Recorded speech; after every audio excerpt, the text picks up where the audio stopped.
Pueden hablar su Biblia y regresemos al Evangelio de Juan mientras continuamos la exposición en el Evangelio de Juan.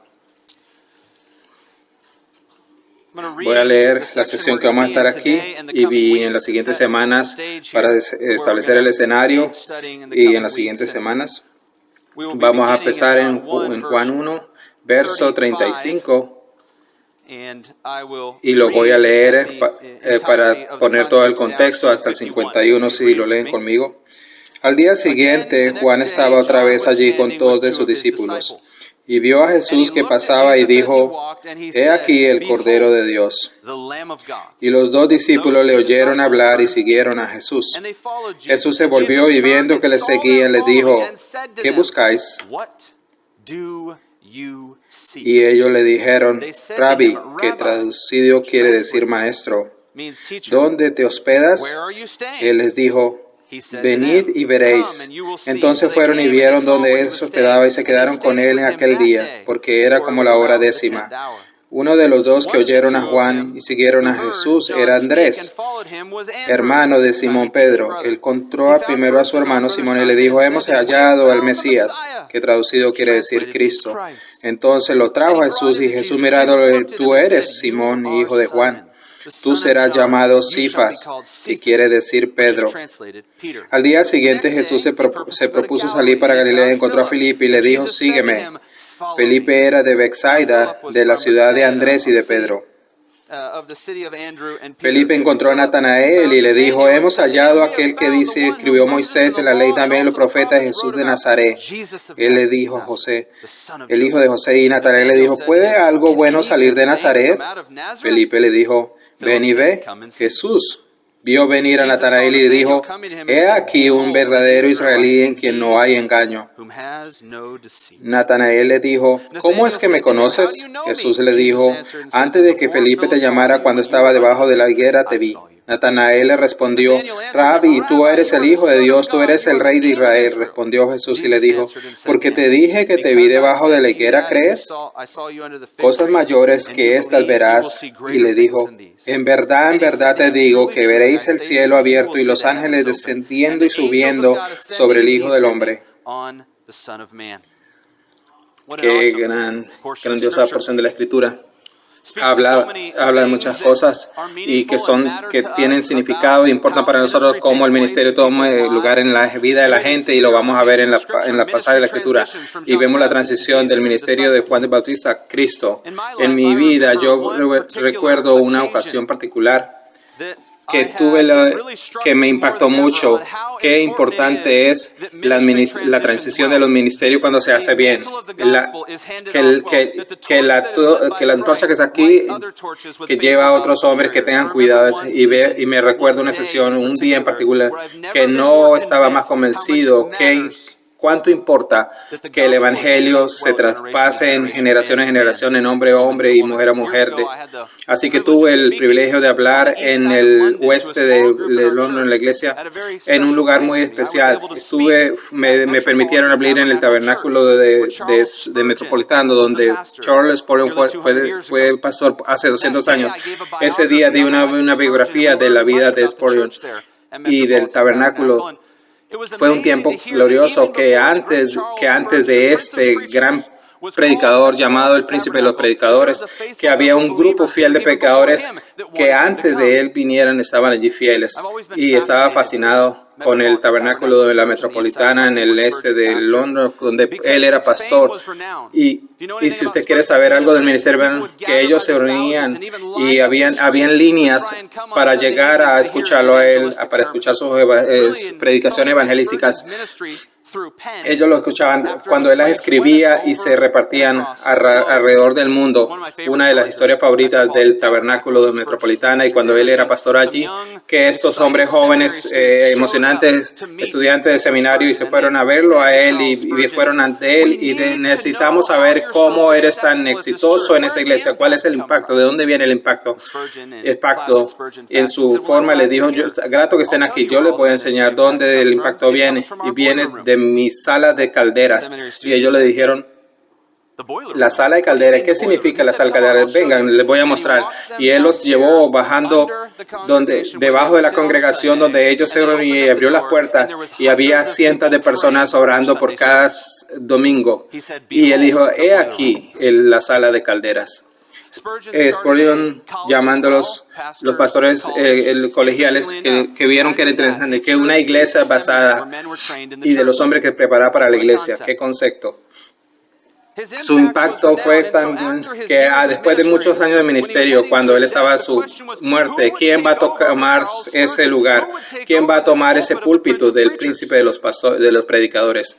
Y ellos realmente actualizaron a alguien que no era conocido y que fue entrenado en el colegio de pastores.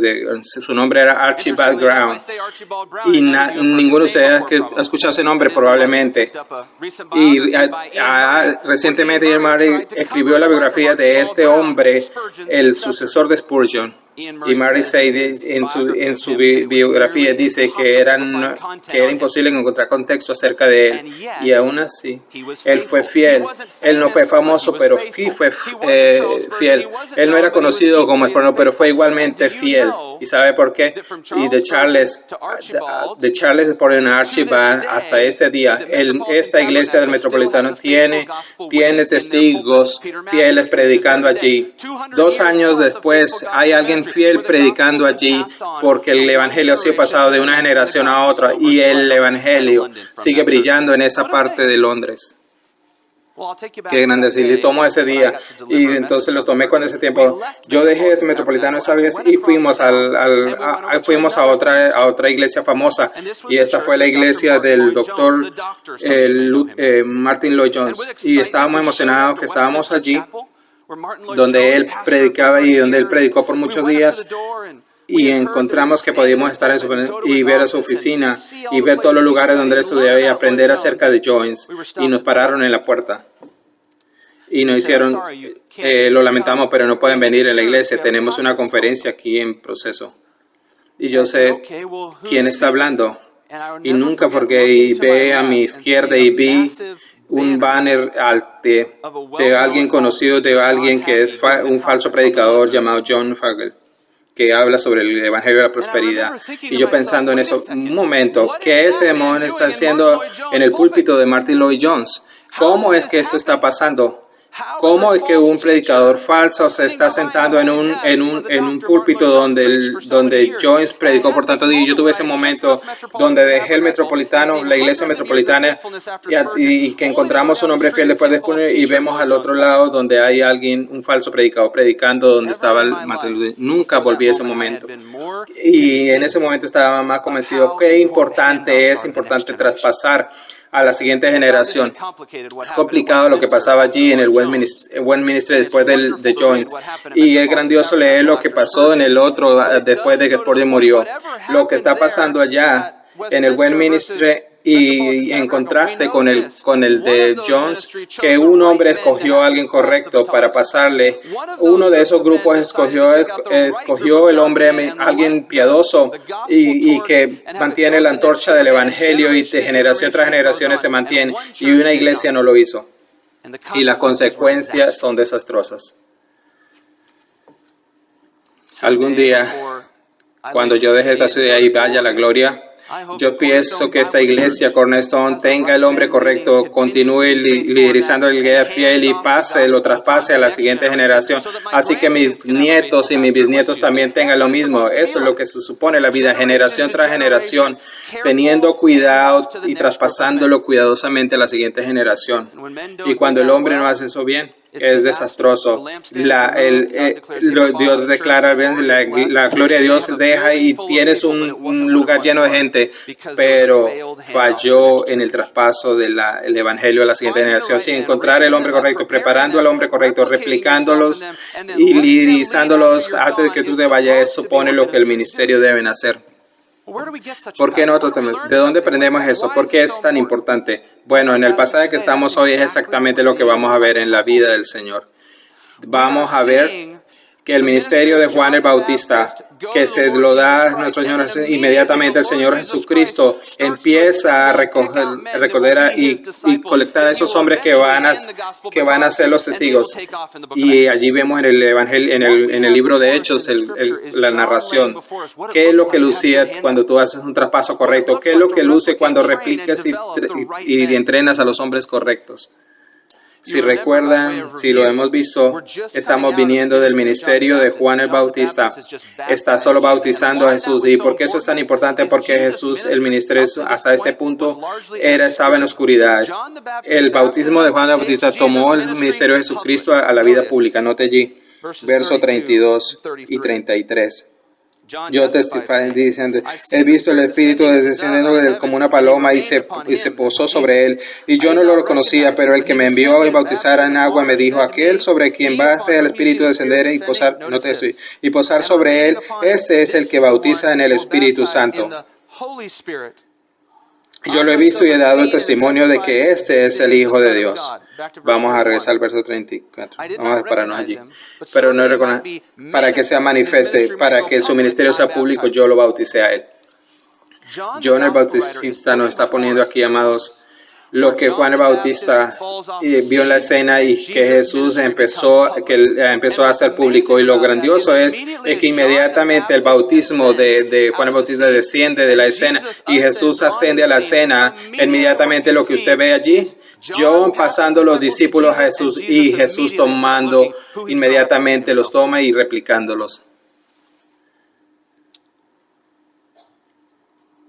Así que ellos están estudiando Juan 1 y ven los paralelos en Mateo, Marcos, y no traten de armonizarlo.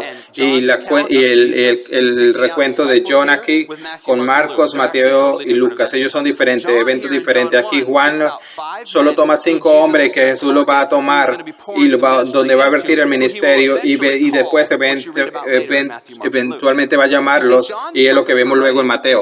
Así que lo que vemos aquí es el traspaso, es que el discipulado, los primeros días de Jesús, cuando la transición de Juan el Bautista y Jesús empieza a equipar a estos hombres, luego ellos van a ser formalmente llamados. Juan lo que nos quiere mostrar aquí es el propósito de la transición y que podemos aprender de ello. Los hombres aquí que vamos a ver aquí, los 5 hombres, Andrew, Pedro, Felipe y Natanael. Y puedo decirle, no podemos desestimar el valor que podemos ganar para ver a Jesús tomando estos 12, pero aquí estos 5, su llamado es perfecto. Su tratamiento es más el proceso de desarrollo y de relaciones siempre está en contacto. Es el perfecto discipulador. Usted no puede aprender más si no es de Jesús. Así que no importa el estado de su vida, si eres nuevo creyente o si tú te has creado como Señor, no puedes ver que alguien que te va a equipar más cuando luce ver aquellos que fueron equipados por el Señor Jesucristo, el Dios hombre. Así que vamos a ver nuestros títulos para los siguientes predicaciones. Van a ser estos. Las lesiones en el discipulado. Las lesiones en el discipulado. John 1 del 35 al 51, y vamos a ver muchas lesiones. Una de las lesiones, la primera, que fue la que cubrimos la semana pasada, pero se va a conectar con esta y bien, y tiene sentido. Si toman nota, esta es la lesión 1 en el discipulado, y la vimos la semana pasada, es esta. Poner otros, señalar otros a Cristo, no a nosotros mismos. Eso lo vimos la semana pasada, así que vamos a verla. Usted tiene a Juan Bautista señalando a gente que siga a Cristo y no a él. Ve el verso 35. Al día siguiente, esto fue el evento donde que sucedió alrededor del bautismo. Juan al día trajo a Jesús al ministerio y lo trajo público, verso 35. Y Juan estaba con sus discípulos, estaba allí y vio a Jesús que pasaba y dijo, he aquí el Cordero de Dios. He aquí véanlo a él, no me vean a mí, véanlo a él. Y eso lo vimos la semana pasada, y el Cordero de Dios es un título para del sacrificio sustitutivo por el pecado. Cuando Jesús llamado el Cordero de Dios, lo que está diciendo, el que ha venido para que va a resolver el problema del pecado, él va a ultimar y va a finalizar como el hombre con el problema del pecado del hombre. Él no lo sabía totalmente, pero no ha sido desarrollado este pensamiento pero no sabía que iba a ser muerto. Como él sabía que cuando él venía como cordero, sabía que iba a lidiar con el problema del pecado. Así que vimos, se confunden acerca de eso en el Evangelio, pero ellos lo tienen al final, ¿verdad? Así que ven el verso 37 ahora. Los dos discípulos que estaban con Juan el Bautista, ellos escucharon hablar y ellos lo siguieron. Y la idea aquí, que lo vamos a ver en un momento, ellos se convierten en discípulos de Jesús. ¿Cómo sería eso? Dos discípulos que eran de Juan, ahora van a ser discípulos. No creo que podamos hacer encontrarnos con eso. Así que lo que hacemos una revisión de la semana pasada, vemos a Juan el Bautista señalando a la gente a Cristo y su falsión, y que vimos la semana pasada y lo tomamos esta semana, y vemos aquí en este punto, señalamos a nuestros discípulos hacia Cristo. Si toman notas, lo que vamos a estar aquí trabajando hoy. Las primeras lecciones, poner a Cristo, no nosotros mismos. Eso lo vimos la semana pasada. La segunda lección es esta: preparar tus discípulos para seguir a Cristo, no nosotros mismos. No solo señalamos hacia Cristo, pero los preparamos a nuestros para que se señalen a Cristo. ¿Qué significa eso? Bueno, le voy a mostrar en un momento. Que ellos convierten fielmente en el Cristo. Ve a Cristo, búscalo para salvación, búscalo a Cristo en la palabra, siempre señalando a Cristo. Usted también los prepara a ellos. Que cuando Cristo traiga su palabra, sus verdades en la vida, ellos que estén listos para seguirlo, y usted los prepara, como lo voy a introducir la semana pasada, que cuando usted no esté allí, ellos estén disponibles a servir en Cristo y no dependan de ti. La disciplinado no es ese tipo de cosas que necesita a ti todo el tiempo para seguir a Cristo al final. Seguramente sí, nosotros podemos, de los nuevos creyentes, necesitamos apoyar nuestro amor, invertir el evangelio y caminar con ellos, pero el discipulado, el último discipulado es que ellos no necesiten de ti, pero porque ellos ya tienen a Cristo claramente. Sí, nosotros vemos discipulados, nosotros enseñamos y tener cuidado de otros, pero si nosotros queremos ser fieles, en un sentido tenemos que tengan a Cristo y su palabra y que nos necesiten menos y menos cada vez. Eso es el verdadero discipulado. Si no preparas a tus hijos como padres, si no preparas a tus hijos cuando ellos dejan casa, vas a perderlos. Si tus hijos tienen 40 y siguen jugando juegos, no los está haciendo bien. Usted está preparando a sus hijos para que se vayan de tu casa y lo lanzas a ver. No estoy dando una circunstancia especial, estoy hablando del patrón normal de vida. Así que no solo apuntamos a la gente a Cristo y preparamos a la gente a Cristo, a seguir a Cristo. Y eso se ve en el texto para que lo veamos nada más de cerca. Verga aquí la simplicidad y del verso aquí que se usa. Piense esto. 35 al 37, y lo puede leer de esta manera. Los verbos allí son: Él lo vio, Él escuchó y Él siguió. Ellos vieron, ellos escucharon y ellos siguieron. Absolutamente instantáneo, absolutamente obediente en el momento. Muy simple. Así que ellos no lo hacen. Eso es la obediencia perfecta. Pero habla más también aquí. Él está diciendo: he allí el Cordero de Dios. Él está caminando. No sabemos si Él escuchó porque los discípulos fueron hacia Él. Pero lo que no leemos en el texto, que si él probó, si los vaciló, si hubo disputa, no hubo disputa. Ellos siempre lo dejaron y lo siguieron a Jesús. Y vea el texto allí en el verso 35 nuevamente. Ellos eran discípulos de Juan. Eso dice que Él virtió sobre ellos. La palabra para discípulos es matéis, que ellos estaban aprendiendo, que usted está sobre la enseñanza, alguien nos está instruyendo, usted viene, está sobre ellos. Pero para ellos dejar a Juan el Bautista tan rápido, que los había discipulado bastante. ¿Qué es lo que significa verse con él? Para estar preparados, porque necesita seguir al Mesías. Él estaba diciendo: yo soy mortal, Él es Dios. Yo os bautizo en agua ceremonialmente, pero Él os puede bautizar su alma y cambiar su naturaleza. Yo no soy digno ni siquiera de desatarse las sandalias para decir: Él viene, no te resistas, síguelo. Pero el texto que nos está indicando aquí que Juan los preparó a ellos para eso. Así que no solo vertimos a otros a Cristo, sino los preparamos a seguir a Cristo. Y esto es importante, y vamos a darle algo aquí para que ustedes lo vean, para que lo veamos aquí. ¿Qué significa disciplinar? Hay un tiempo indisciplinado, y he escuchado de esto antes, donde aquellos que pierden a otros, que crean una dependencia en ellos y no en Cristo, Pues la persona que está siendo discipulada para ellos no puede funcionar en su cristianidad sin preguntarle al que los está discipulando. Y en lugar de crecer en el conocimiento de Cristo y necesitan menos del mentor, ellos realmente están siendo cada vez más dependientes del mentor y no pueden operar hasta que van al mentor. Eso lo vemos en todo esto, en todos los falsos señores, que no, donde la escritura no es la enseñanza, entonces van al mentor, no van al texto donde van a encontrar, y entonces vayan al movimiento y lo que la historia enseña, y eso se convierte en una mentoría. Disciplinar a gente para seguir a Cristo no significa que ellos van a ser dependientes de ti. De hecho, entre más pongas a ellos, menos necesitan de ti, porque más le estás poniendo a Cristo. Piensen en esto. Jesús hizo esto y Él era Cristo. Él vistió a sus discípulos por 3 años, los preparó a ellos para que vivieran una vida para su gloria cuando ellos vivían. Y imagínense eso, Él los preparó a ellos cuando Él estaba en tierra. ¿Qué significa cuando sean guiados por el Espíritu para honrarlo a Él cuando Él se fuese? Para que lo honoraran a Él antes, si Él no estaba con ellos. Y pues, nosotros debemos ser enseñadores, debemos ser humildes, debemos poner y ministrar a la gente. Y entre más inmaturo, más es más que necesita. Pero si usted está ayudando a otra gente, no está diciendo, usted debería crecer en la escritura, que ellos piensen bíblicamente más todo el tiempo, qué es lo que significa lo que mi mentor sé y qué es lo que la escritura dice. Si piensa esto, vamos a poner, ¿cuál fue el problema? Que mucha gente estaban alrededor de personalidades, que mucha gente disciplinando, sígueme a mí en mi ministerio, yo soy el Apolo, yo soy Paul, yo soy en este. ¿Por qué eso pasaba? Porque cuando la gente discipulaba acerca de una persona, acerca de una causa y no ante Cristo, mire, piensa en esto.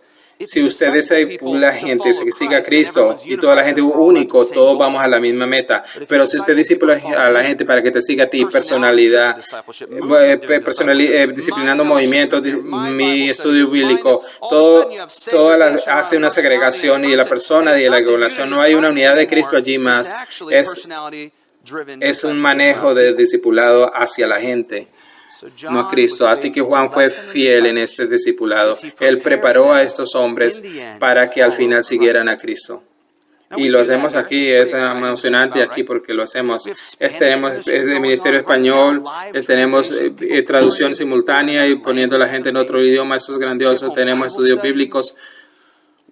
Tenemos el entrenamiento y tenemos 5 hombres que se están entrenando y 2 de ellos que están empezando su estudio en español. Así que muchos discipulados que estamos aquí haciendo eso, es grandioso. Pero si lo hacemos todo eso y al final esa gente no piensa a Cristo que debemos honrarlo más y florecer a Cristo, que eso para Él, nosotros fallaríamos a ellos. Deberíamos ser toda esta gente para que vea el mismo lugar, muéstranos a Cristo ante Él y seguirlo a Él y sin ninguna vacilación vea a Cristo en otra vez, no vea la personalidad y a los cultos, que no sean dependientes de un culto. Ya Juan el Bautista es todo redo para crecer, como lo vemos Juan el Bautista, y que Cristo creciera. Cuando usted pone a la gente a otros y los ministra, amados, y quiere ser Juan el Bautista, no pones a Cristo, sino usted te preparas cada vez más. Que luce cuando es seguir a Cristo cuando tú no estás allí. Y de hecho, años atrás puse estas y estuve a capturar qué significa discipular gente. Y estuve viendo la escritura y virtiendo y este día vino a mi mente. No solo vamos a enseñar a la gente qué significa, cómo pensar. Piensen eso. Te puedo decirte qué pensar. Y eso es bueno, pero usted va a tener que venir a mí todo el tiempo. Pero si yo te enseño a ti cómo pensar bíblicamente, usted no va a venir a mí, sino va a venir a Cristo y seguirlo a Él. Yo te quiero enseñar qué pensar y cómo pensar para que vaya a Cristo. Él enseñó a sus discípulos cómo pensar y cuando vieron al discípulo ellos se fueron, lo dejaron. Discipulado. Las lecciones de discipulado que tenemos que aprender: 1, ponemos a la gente, señalamos a la gente a Cristo. 2, preparamos a los Cristos para que sigan a Cristo. Y nuestra tercera lección, esa es nuestra tercera, poner a Cristo, prepararlos para que sigan a Cristo. Y la tercera es, hacemos esto, ayudar a los discípulos para probar su convicción. ayudamos a los discípulos a probar sus convicciones. ¿Qué quiere decir con eso? ¿Recuerda a estos hombres que ellos estaban traspasándose de Juan el Bautista a Jesús? Estos hombres van a ser discipulados por el Dios hombre. Y la primera que Cristo hizo, cuando lo vamos a ver aquí, Él le hizo una pregunta. En el medio del lago hay una pregunta particular. Y esa pregunta es para ver la motivación de ellos.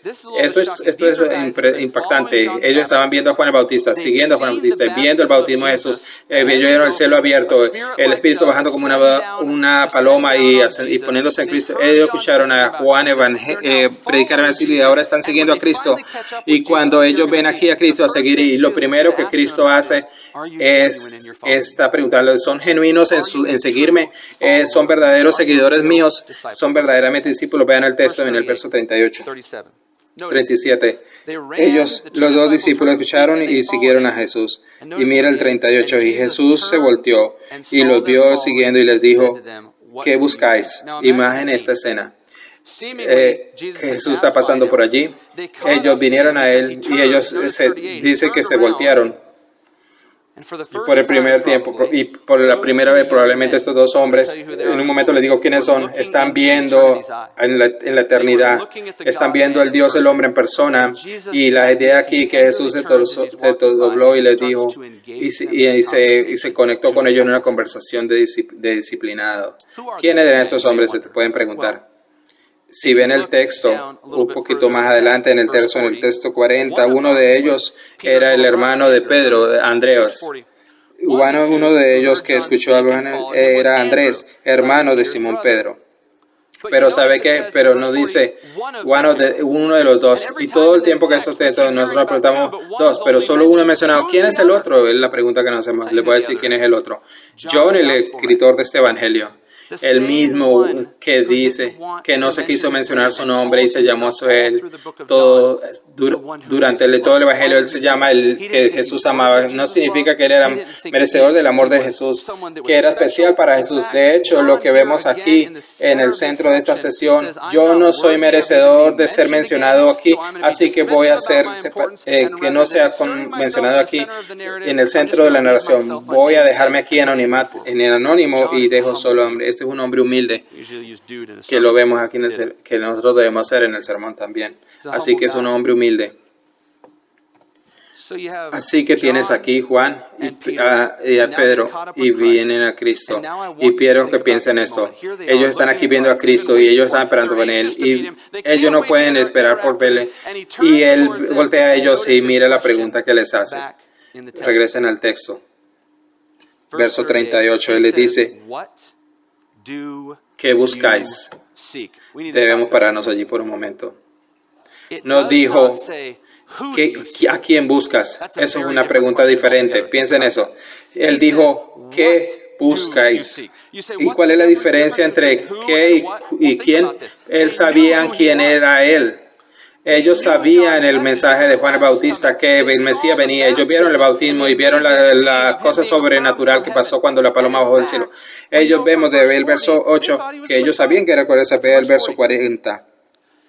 Él, Andrés, que encontró a su hermano Jesús y le dijo, hemos encontrado el Mesías, que es traducido el Cristo. Ellos no están tratando de adivinar quién eras. Ellos sabían quién era. Jesús sabía que ellos sabían que era el Mesías. Él está preguntando una pregunta diferente que tiene que ver con los motivos. Él está preguntando la genuinidad de su motivación. ¿Qué quiero decir con esto? Esto es lo que dice. Si usted piensa que yo soy el Mesías, ese es quién soy yo. ¿Qué es lo que estás buscando del Mesías? ¿Qué es lo que quieres del Mesías? Es una pregunta del por qué. ¿Por qué quieres seguir al Mesías? Si usted piensa que yo el Mesías, ¿por qué quiere seguir al Mesías? Eso es una pregunta diferente, ¿verdad? Ahora usted veamos a ver. Aquí quiero ver la motivación.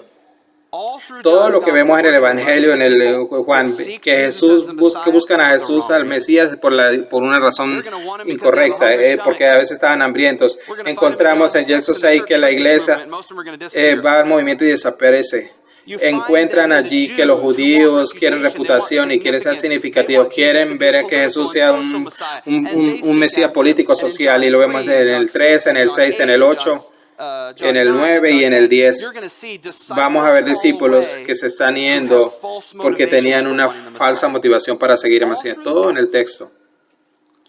Aquí tiene dos discípulos que sabemos que se convierten en discípulos de los 12, uno de los 12, y lo primero que le dice es, yo sé que ustedes quieren seguirme, yo sé que ustedes vienen de Juan el Bautista, y ellos dicen, nosotros somos legítimos porque fuimos discipulados por Juan el Bautista. Él les dije, yo quiero saber, yo quiero estar seguro si ustedes son motivados y que sus motivos son puros, y yo quiero saber que quieren venir para mi gloria y no por su gloria. ¿Qué quieren? Se imagina viéndolo a él y diciendo, oh Señor, ¿cómo voy a responder esta pregunta? Eso es algo común en las Escrituras. Usted ve todo eso en todo el Nuevo Testamento. Juan, en amor, usted ve autoridades bíblicas animando a gente a examinar la autenticidad de su fe, a ver si realmente ellos están siguiendo a Jesús por la primera correcta. Segundo de Corintios dice, pruébese a sí mismo que usted está en la fe, que examine usted mismo, que no reconoce usted mismo, que Jesucristo está en usted. Todo el libro de Primera de Juan es una prueba para que pruebes tu fe. Y más notablemente en la parábola de la semilla, las 4 semillas, 2 de ellas nacen rápido y prueban a y siguen a Cristo por la razón incorrecta y luego se desaparecen. Y luego ven a Jesucristo y dicen, aquí estamos. Y Jesús dice, yo no los conozco, ustedes no son legítimos. Así que hay mucha gente que persigue a Cristo sinceramente, pero ellos están sinceramente equivocados. Hay mucha gente que piensa que ellos son salvos, pero ellos están autoengañados. Muchos. La cristiandad está llena de todo eso. Hay muchas advertencias acerca de eso. Y piensen esto. Jesús pudo ver el corazón. Él sabía a estos hombres que sabía que Dios me hicieron. Pero para su seguridad y para probar su fe, Él les preguntó, ¿qué quieren del Mesías? ¿Por qué me está siguiendo?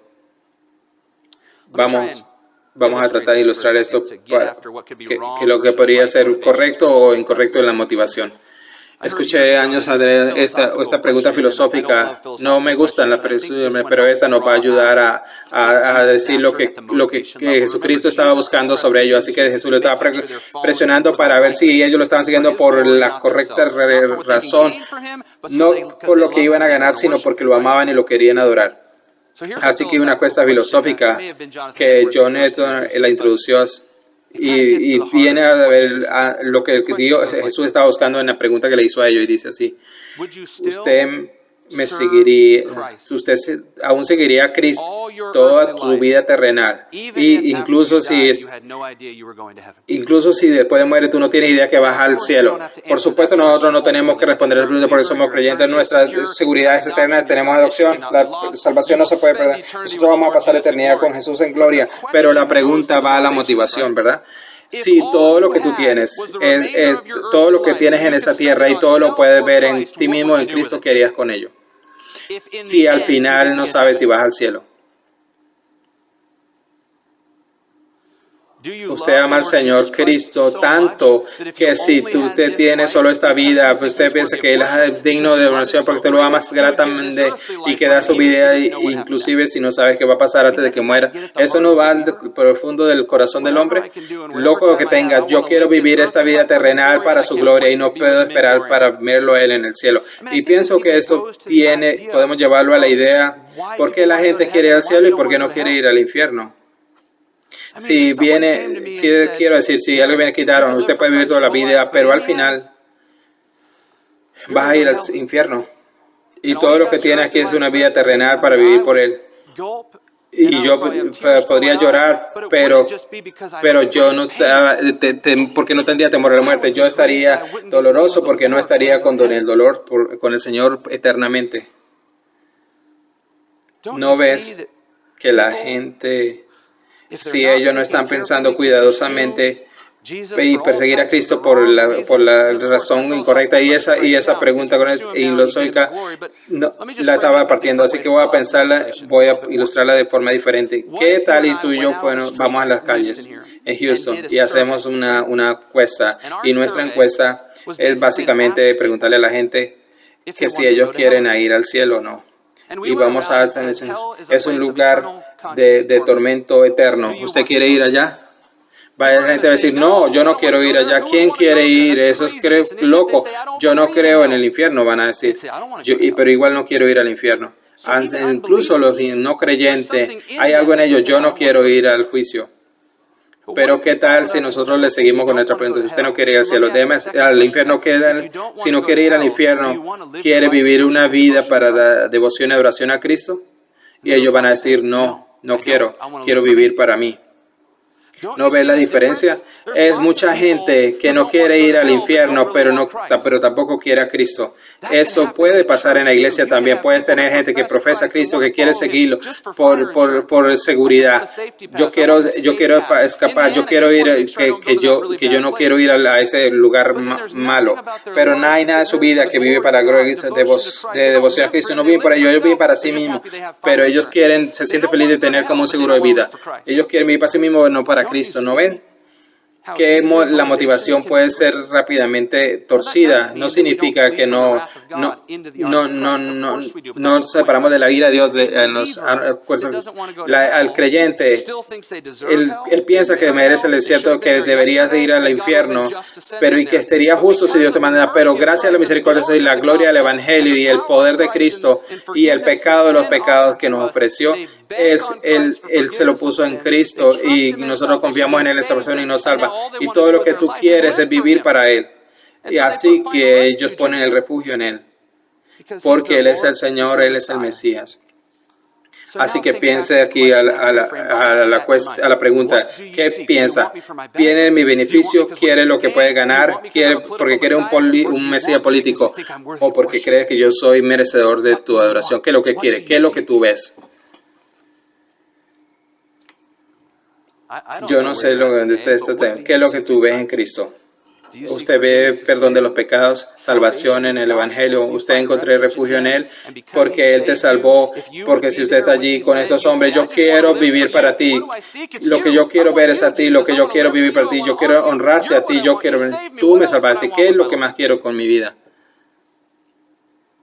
O usted decía, yo quiero a Cristo porque usted algo adicional me vida, algo de lo que depende. Puedo vivir mi vida, mi gloria, mi significativo, mis metas, mis logros y que pueda hablarme y al final, porque puede ser que tipo de seguro que yo necesito para no ir al infierno. Esa es la diferencia en buscar a Cristo por Cristo y buscar a Cristo para ti mismo. Él probó a estos hombres bien.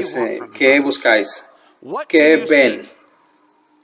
Usted piensa en esto que la respuesta sea profunda, pero piensa, ellos van a decir, yo lo que voy a decir, pero en lugar de eso, la respuesta puede ser algo anticlimático. La respuesta de ellos están probando la convicción de estos hombres y las lecciones, y ellos responden con esto. Vean el 38, ellos dicen, Rabino, que es traducido, maestro, ¿dónde te hospedas? ¿Qué? ¿Perdón?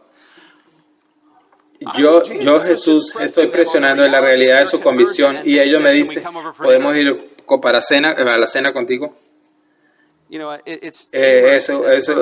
Puede sonar humoroso, pero nos habla de la genuinidad. Ellos no querían una respuesta rápida. Ellos no querían ponerlo todo. Ellos querían y estar con Él y conocerlo.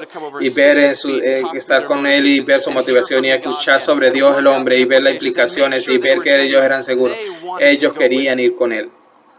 Y sabe que es grandioso acerca de nuestro Señor. Y usted no ríe aquí diciendo, ok, eso no fue una vez. Ustedes no pueden venir. ¿Saben qué? Yo les di una pregunta correcta y ustedes no me dieron una respuesta correcta. Ustedes solo quieren venir a mi casa y estoy hablando de su alma. No, sigo el paso a otros. Vea lo que Jesús les dijo. Vengan con nosotros. 39. Él les dijo, venid y veréis. Voy a poner eso, voy a advertirles el significado de quién soy yo. Así que ellos vinieron y fueron y se hospedaron con Él y se quedaron con Él, que el día fuera en la 10ª hora. Sí, alrededor de las 4 de la tarde aquí en nuestro país. Así que vamos a pensar en el texto por un momento. Él fue de...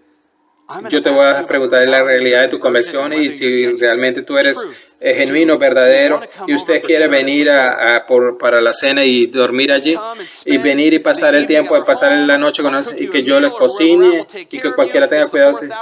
Eso incluye cena porque eran las 4 de la tarde, así que ellos se van a quedar hasta el siguiente día, así que eso incluye desayuno.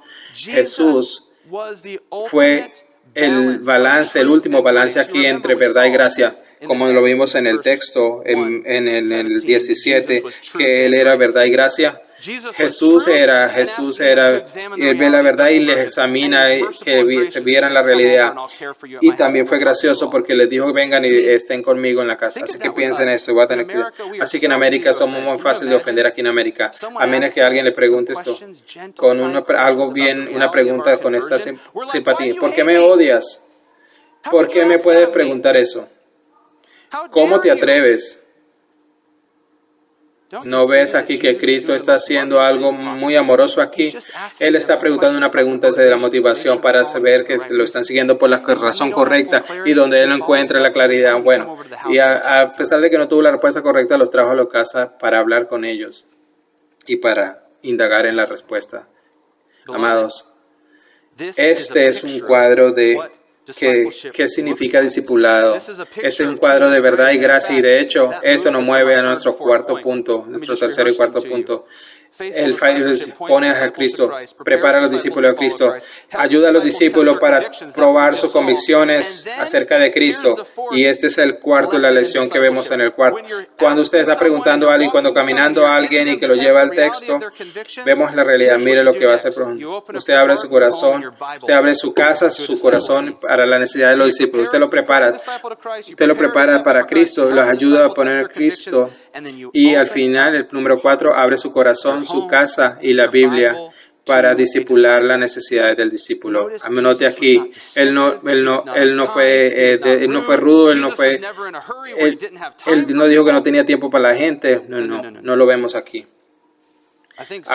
Algunos pastores piensan que van a una escuela y estudiar qué tan accesible Cristo era. Jesús dijo, ¿por qué no vienen? Juan y Andrew, vamos a hablar de eso, vamos a pasar un tiempo y vamos a hacerlo alrededor de una comida, de una copia del Antiguo Testamento y lo voy a caminar de quién soy yo y cualquier pregunta que yo tenga antes de primera pregunta, yo quiero que ustedes salgan con claridad. ¿Qué nos enseña esto? Esa es nuestra cuarta lección aquí. En la disciplina fiel, en el discipulado fiel, usted no solo reta a la gente cuando necesita hacerlo y hacerle preguntas con gracia. Cuando ellos necesitan ayuda, usted abre su corazón, su casa, su Biblia. Vean el verso 39 allí, noten el texto. Así que ellos vinieron donde Él estaba y vivieron con Él. Y hasta el día siguiente. ¿Qué es lo que está Jesús? ¿Qué decía la conversación? Podemos decir que era acerca del Mesías. Es acerca de la motivación de ellos. Y sabemos esto, que era acerca de la verdad de quién Cristo era, porque el tiempo de que esta conversación termina, note, ellos fueron con absoluta claridad, tanta claridad que ellos fueron a decirle a otros amigos. Ve el verso 40 y 41. Uno de los dos que escuchó a Juan y que lo seguía era el hermano de Pedro. Él encontró a su hermano Simón y le dijo, hemos hallado el Mesías. Así que cuando ellos estaban en el tiempo de Jesús y tuvieron esta comida, cuando hablaron a quién era Cristo y tuvieron una buena noche, los que querían hacer siguiente era decirle a otros. Así que vemos el Evangelio expandiéndose de Juan el Bautista a Jesús. Jesús toma a los discípulos de Juan. Jesús empieza a discipularlos y ellos empiezan a decirle, ¿qué nos está mostrando Juan aquí, el escritor? Pero vamos a regresar aquí en un momento. Vamos a ver a Jesús que está ministrando. Bueno, por un momento, cuando Él abre su corazón, cuando yo digo que abro su corazón, su casa y su Biblia para discipularlo, Él los trajo a su casa. ¿Por qué no vienen donde yo estoy? Asumimos que Él estuvieron allí múltiple comida, Él tuvo cuidado con ellos y lo que vemos es con esa que ellos salieron claros de eso y hablaron, que fueron ministrados y por comida y cuando salieron al final para servirle a Él. Pero se da cuenta que en un momento pudo haberlo hecho en simultáneo, supernaturalmente, y poner en su mente todo lo que necesitaban saber, pero Él no lo hizo. Él los invitó para una comida. Él los invitó para pasar tiempo con Él. Él los puso en su casa. Esto es hospitalidad. ¿Sabe qué es hospitalidad? Es ser feliz y conveniente para el bien de los otros. Él felizmente los trajo, organizó su noche, trajo juntos para tener cuidado de ellos. Jesús sabía que cara a cara, ministerio de cara a cara, que la vida de los discípulos era amoroso. Él tenía un cuestionario para ellos. ¿Y sabes qué, amo? Yo leo esto y quiero decir, yo no lo logra entender que una sola pregunta. Vemos que Juan el Bautista está plegando y yo creo que usted lo tiene. No, Él no fue ofensivo. Jesús no fue ofensivo, Él no los avergonzó porque necesitaba más claridad, no los cayó. Él abrió su corazón y le dijo, vengan. Él abrió su corazón y le dijo, vamos a hablar de esto. Él encontró cuáles eran sus necesidades y se las hizo encontrar. Amados, siempre a veces pensamos que el discipulado es algo transaccional, que usted viene a mí y yo le enseño y luego usted cama como mi compañero. O alguien aquí un verso, aquí hay un verso de la Biblia, estúdialo y mañana me dice qué significa. No, aquí no vemos a Jesús. Hay elementos de eso, hay instrucción, hay enseñanza de uno a uno, pero hay tiempo en invertir en ellos. Hay lecciones aquí para nosotros. Nosotros debemos pensar acerca que aquellos que quieren seguir a Cristo, que aman y sirven a Cristo, pastor, pero ese es Jesús y ese es su ministerio. Y si usted lee la Gran Comisión, al final, en el ministerio de Jesús, ustedes me han visto todo esto que yo hice de discipulado, ahora vayan. Ustedes hagan discípulos y enséñales todo lo que les enseñé. ¿Y sabe cuánto? Hasta el día del tiempo. Así que hasta que yo venga, usted abre corazones. Nosotros tenemos abre corazones, abre Biblia, abre casas. Eso es lo que tenemos que hacer. Jesús no fue superior porque no de aquellos con que necesitaban tiempo y aquellos que le hacían preguntas y que no eran difíciles de comprender. Jesús dormía con ellos y discipulaba. Jesús fue paciente, Jesús fue misericordioso, fue gracioso, con gracia. Cuando ellos se encuentran contigo, hombre, se encuentran con los corazones abiertos, con casas abiertas, con la Biblia abierta. Usted puede decir, yo soy muy inmaduro, no estoy creciendo, no he estado alrededor de Cristo, soy nuevo en Cristo. Yo entiendo eso. Y en lo más que crezca y lo más maduro que te conviertas, más vas a tomar lo que va a ser dado a ti y vas a ministrar a otros. No toma mucho para sentarse a alguien y decirle cómo lo está haciendo y a alguien que necesita claridad. Y si uno no sabe la respuesta, yo sé que dónde está, vamos a buscarla juntos. Donde yo estaba, nos llamamos esto el enlace de los 10 del ministerio, que donde usted ve, usted ministre unos a otros. Y esto para nosotros, esto se ha perdido en el contexto de la iglesia. Que la vida del ministerio, pienso que la separación de la sociedad y las redes sociales y las relaciones interpersonales nos hemos aislado y hemos separado las relaciones cara a cara.